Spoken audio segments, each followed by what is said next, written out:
श्रीराम, जय जय श्रीराम, श्रीराम जय राम जय जय राम, श्रीराम जय राम जय जय राम।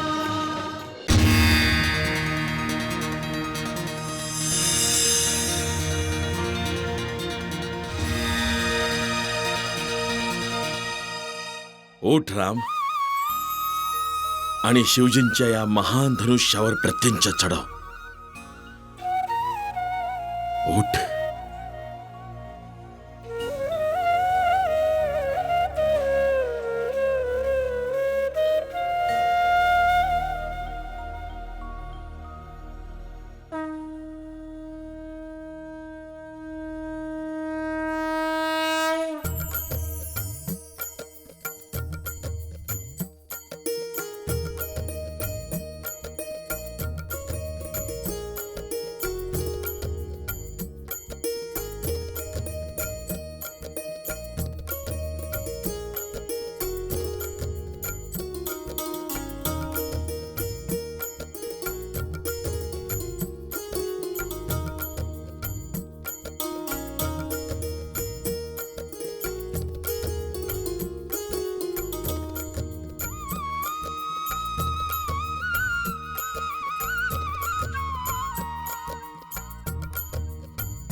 जय जय जय गिरिराज किशोरी, चरण गहूँ विनती सुन मोरी।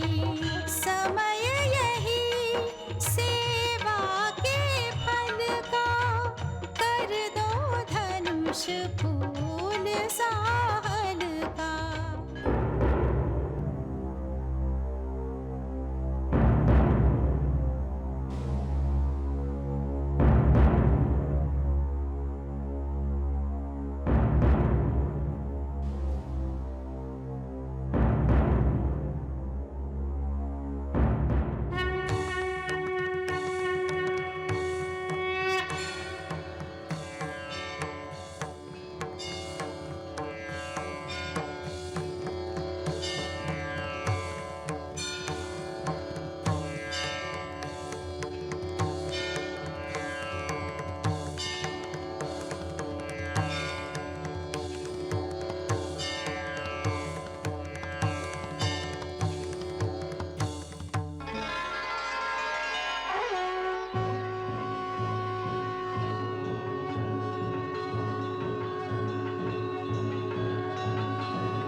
श्री राम जय राम जय जय राम श्री राम जय राम जय जय राम।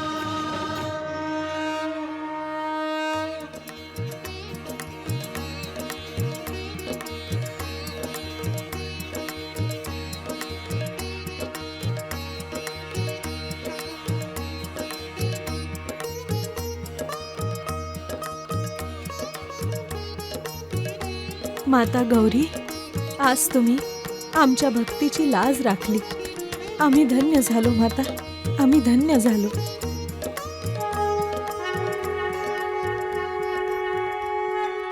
सीता, रघुवीर रामांना पुष्पहार घालून या अद्भुत आणि दिव्य क्षणांचं स्वागत कर पुत्री.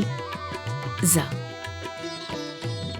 उर्मिला, तू देखील पुष्पहार घेऊन चल. एकाच मंडपात 2 विवाह संपन्न होतील. महाराजांना सांगू का? राजीव नयन को स्वतः चयन को जयमाला पहनाओ, जयमाला पहनाओ। सन्मुख है रघुवर दुर्लभ अवसर, यह अवसर ना गवाओ, जयमाला पहनाओ। राजीव नयन को स्वतः चयन को जयमाला पहनाओ, जयमाला पहनाओ।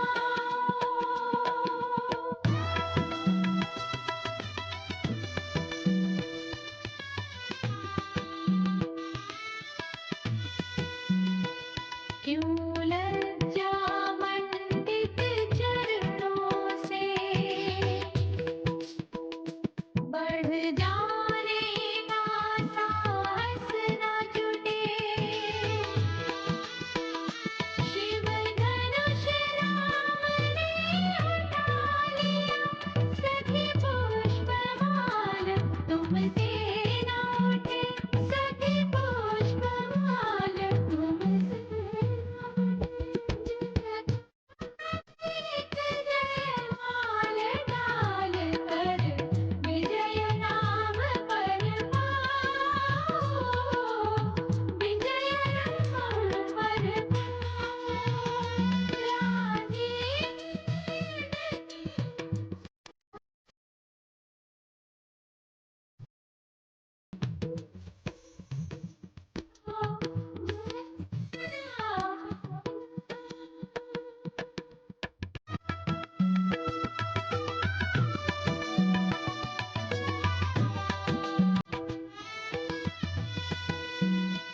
नयनों के निकट नयन निधि है,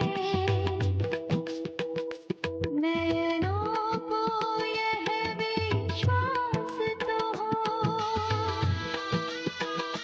इस दीर्घ प्रतीक्षित अनुक्षण का किंचित मुझको आभास तो हो, सजनी थोड़ा आभास तो हो।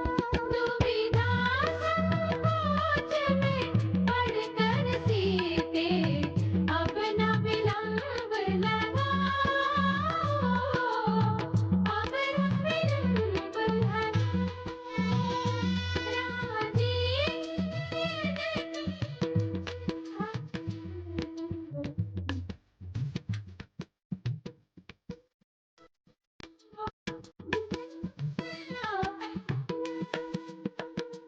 जयमाला में निज हृदय गूंथ, सिया रंग मंच की ओर चली, लक्ष्मी चली विष्णु के यूं चंद्र की ओर चकोर चली, यूं चंद्र की ओर चकोर चली। माल्यार्पण की शुभ लगन आ गई, मंगल गीत सुनाओ, मंगल गीत शाश्वत जोड़ी निरख निरख कर जीवन सफल बनाओ, जीवन सफल बनाओ।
भार्गव परशुरामजी,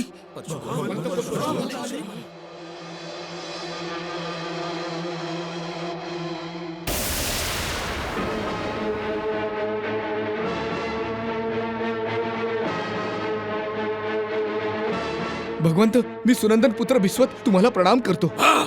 केशवपुत्र कौशिकचा प्रणाम स्वीकार करा प्रभू.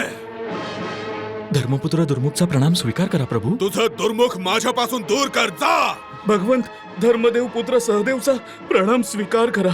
ना तुझ्या चेहऱ्यावर विनम्रता आहे ना तुझ्या ध्वनीमध्ये. बाजूला हो.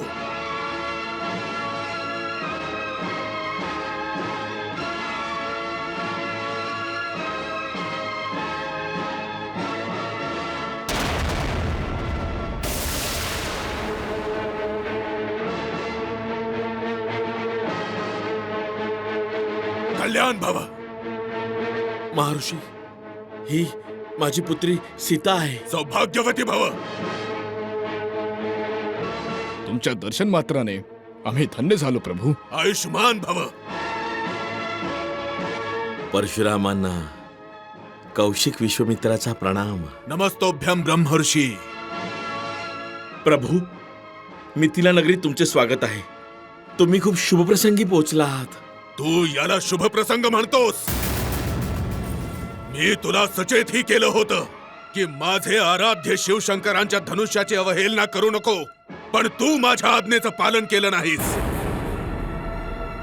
जनक, जिथपर्यंत तुझं राज्य आहे तिथपर्यंतची जमीन पलटून टाकेन मी. राम, लक्ष्मण, परशुरामजींचा आशीर्वाद घ्या.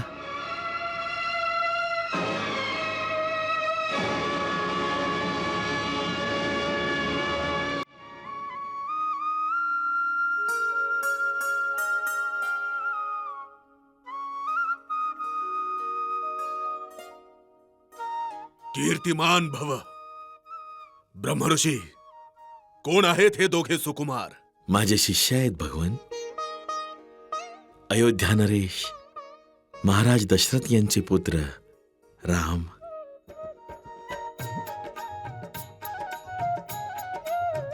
आणि लक्ष्मण. आज मिथिला नरेशांची पुत्री सीतेने रामाला स्वयंवरामध्ये निवडले आहे. ब्रह्मऋषी, आज मी इथे स्वयंवरात सहभागी होण्यासाठी आलो नाही, तर ज्याने हा धनुष्य मोडला आहे त्याला मी दंड देण्यासाठी आलो आहे.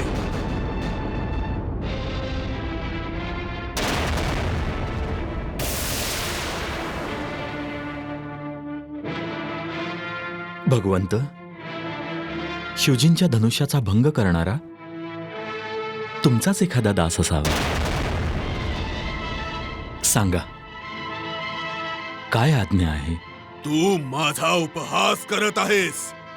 जर तू शिवधनुष्य मोडलं असशील तर तू माझ्याशी शत्रुत्व केलं आहेस.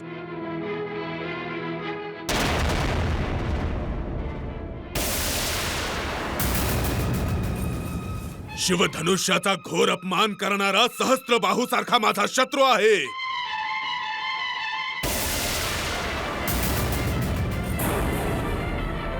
क्षमा असावी प्रभू. लहानपणी तर आम्ही असे कित्येक धनुष्य मोडले आहेत, परंतु तुमच्यासारखे आमच्यावर कोणी क्रोधित नाही झाले. तू शिवधनुष्याला साधारण धनुष्य समजतोस की काय? धनुर्धारींसाठी धनुष्य धनुष्यच असतो भगवंत. विश्वामित्र, तुझा हा शिष्य माझ्या क्रोधाला आमंत्रित करतोय.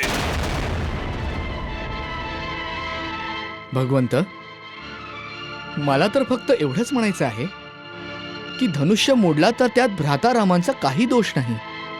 धनुष्य जीर्ण होता, हात लावताच मोडला. विश्वामित्र, तुझा हा शिष्य कुबुद्धी आणि कुटील सुद्धा आहे, मूर्ख आणि उद्दंडही आहे. हा पापी शिवधनुष्याला महत्व न देऊन घोर पाप करत आहे. याच्या गुरूंनी याला संस्कार दिले नसावेत म्हणून हा अपमान करतोय. गुरुश्रेष्ठ, मी तर जर आणखी एक शब्द उच्चारशील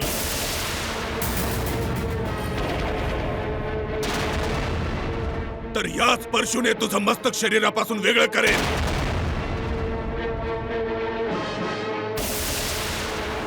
आणि सांगेन की खूप कोमल होता म्हणून परशुच्या स्पर्शानेच मस्तक धडा वेगळं झालं. विश्वामित्र, हा तुझा शिष्य आहे म्हणून अद्याप मी याच्यावर परशु चालवला नाही. भगवंत, लहान समजून लक्ष्मणला क्षमा करा.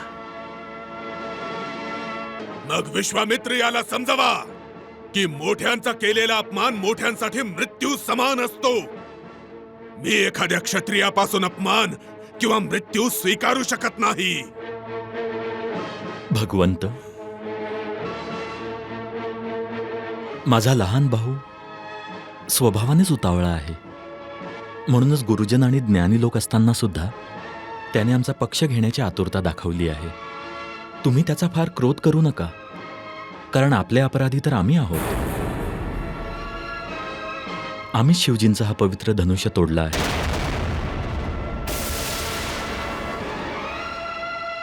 तुम्ही महान आहात, सूर्यासारखे तेजस्वी आहात. आमची तुलना तुमच्याशी होऊच शकत नाही. कुठे मस्तक आणि कुठे चरण.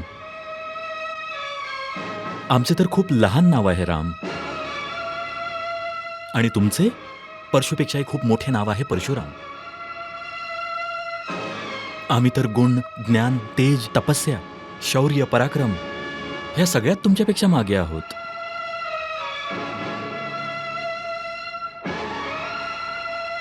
आमच्यावर क्रोध करणे तुमचा अधिकार आहे.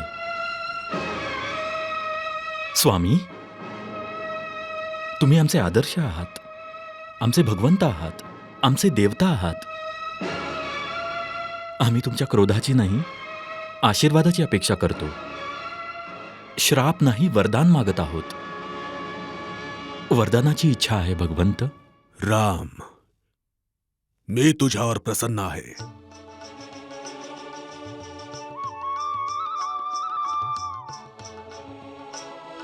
तू हा शिवधनुष्य मोडलास ते मी पाहिलं नाही, म्हणून मनात जो संदेह उत्पन्न झाला होता त्याचं निरसन करण्यासाठी माझा हा विष्णू धनुष्य घे आणि यावर बाण चढव.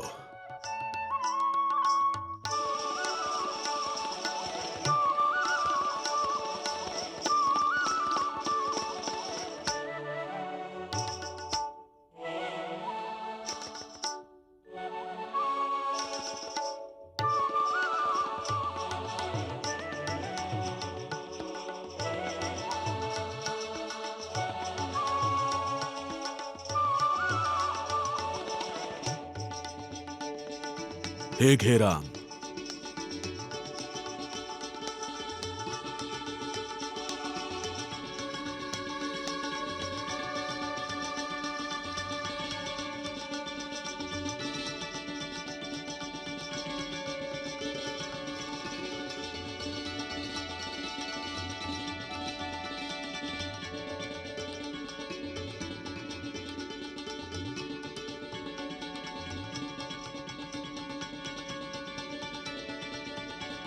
काय झालं राम?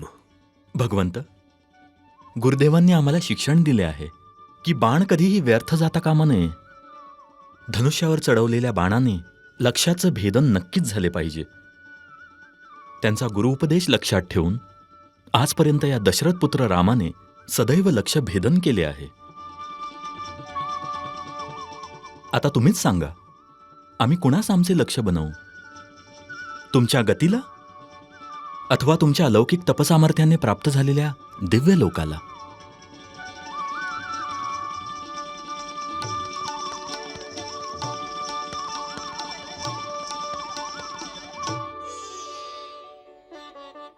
हे रघुनंदन राम, मी जी पृथ्वी वारंवार जिंकली होती ते मी कश्यप ऋषींना दान केली.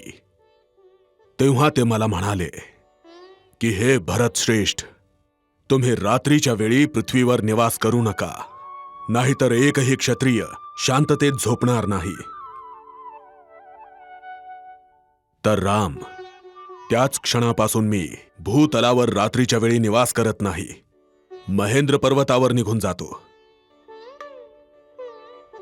हे राम, तू या दिव्य बाणाने मी प्राप्त केलेल्या लोकांना हिरावून घे. हा बाण व्यर्थ जाणार नाही. यानंतर मी मनाच्या गतीने महेंद्र पर्वतावर निघून जाईन.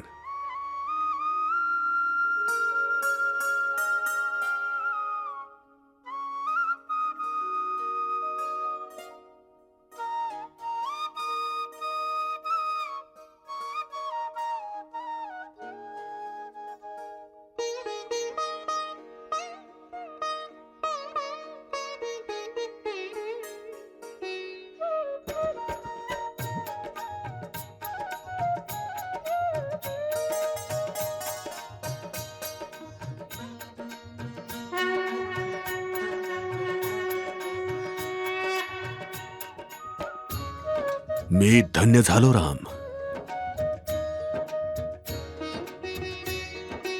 जय श्रीराम.